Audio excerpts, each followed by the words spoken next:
When did you first see the burn pit? So when I flew in September 14th, 2006, and the second, basically, we landed in a C-130, the ramp came down. Actually, the base was under attack when we landed, so we ended up circling for a while, and then we finally landed, so it was like this big show. Everybody on the ground was like, oh yeah, we saw a bunch of tracers going up into your plane. You know, it's like, oh great. But when they lowered the ramp and we went out there, there was just like this soot everywhere, this blackish crap smoke blowing in everywhere. And I had been to a lot of places before that. I've been to Saudi Arabia, Kuwait, Korea, Oman, a lot of different places, but I never saw anything like that. But I didn't really think much of it. Thought it was maybe from generators or something like that. Then later on, because I was a sergeant, they separated us leaders from regular airmen and soldiers and stuff like that, and took us on like our own little tour, I guess you'd say. And one of the first areas they showed us was the burn pit, and they were like, yeah, you're going to work right next to it. So where we worked at was right next to it. And he basically drove us there, and I saw a giant 10-acre bonfire that looked like hell. And that was the first time I ever saw it, ever heard of it, anything like that. Did you notice any hard effects? Not immediately. I mean, your uniforms and stuff would get dirty, because where I worked at, you know, we would search vehicles and stuff. It was called the Large Vehicle Inspection Station. And I was basically stationed there, so I'd search vehicles, we do patrols once in a while, stuff like that. At night, though, primarily we were stuck right there, right next to it.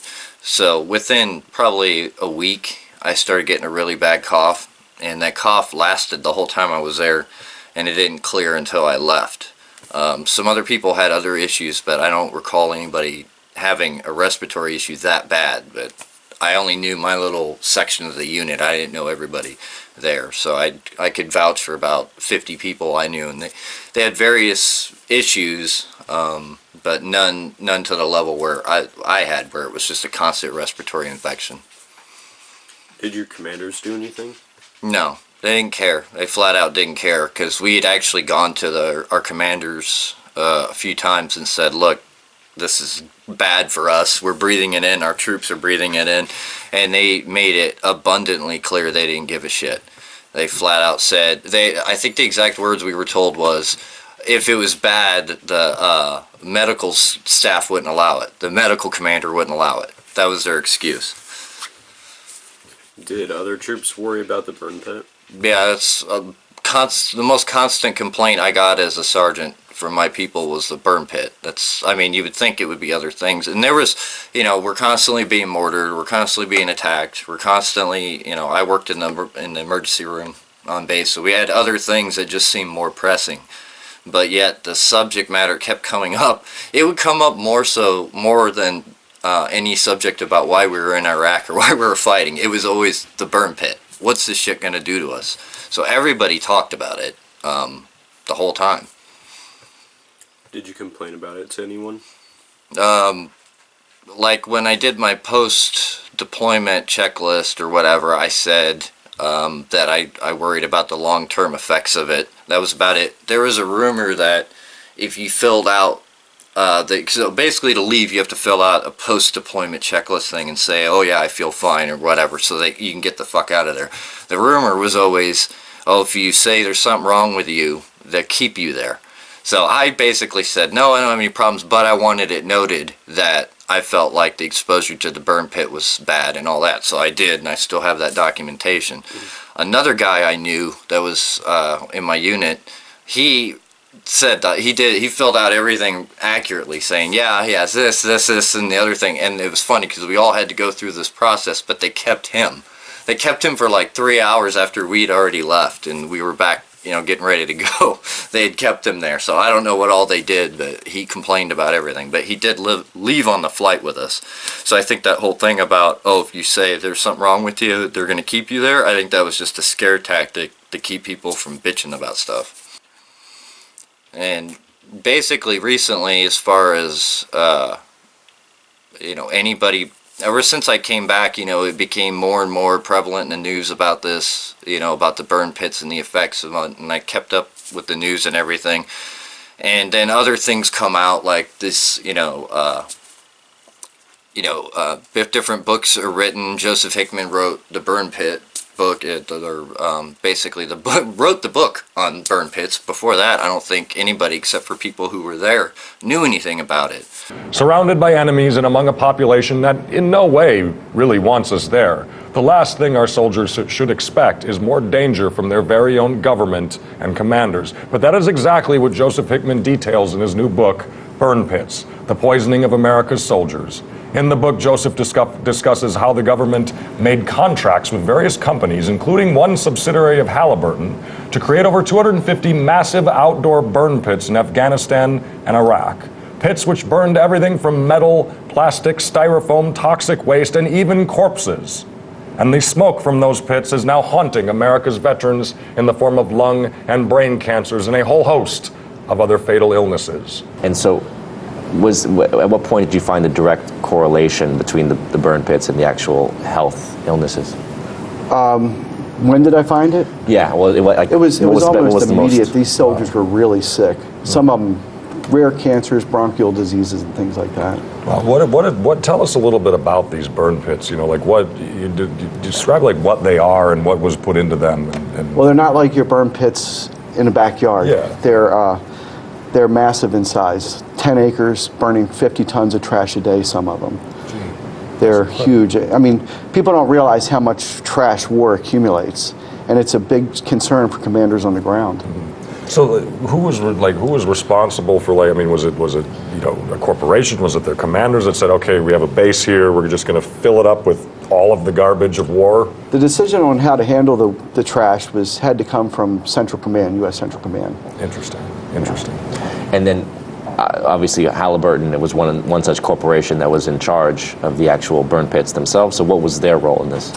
Halliburton, KBR, a subsidiary of Halliburton, they actually, they were the contractor that operated and constructed the burn pits.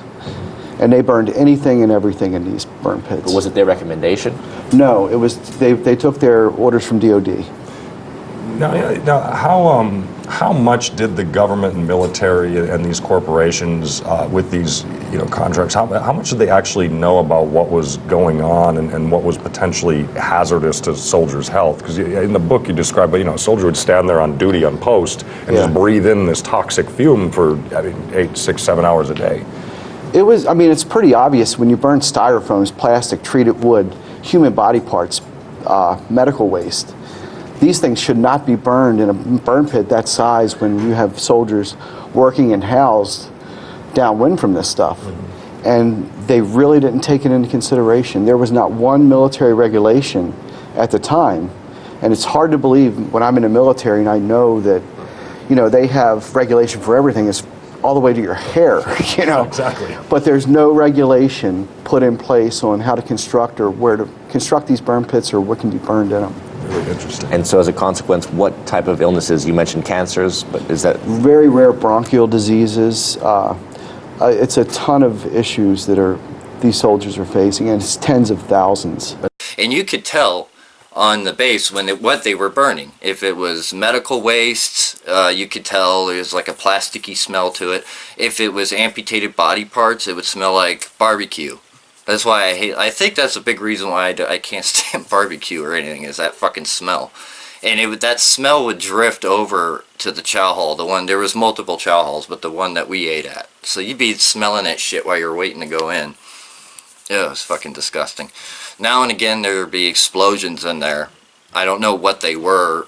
They could have been from UXOs or something that were left in there, or it could have been mortar strikes. I don't know.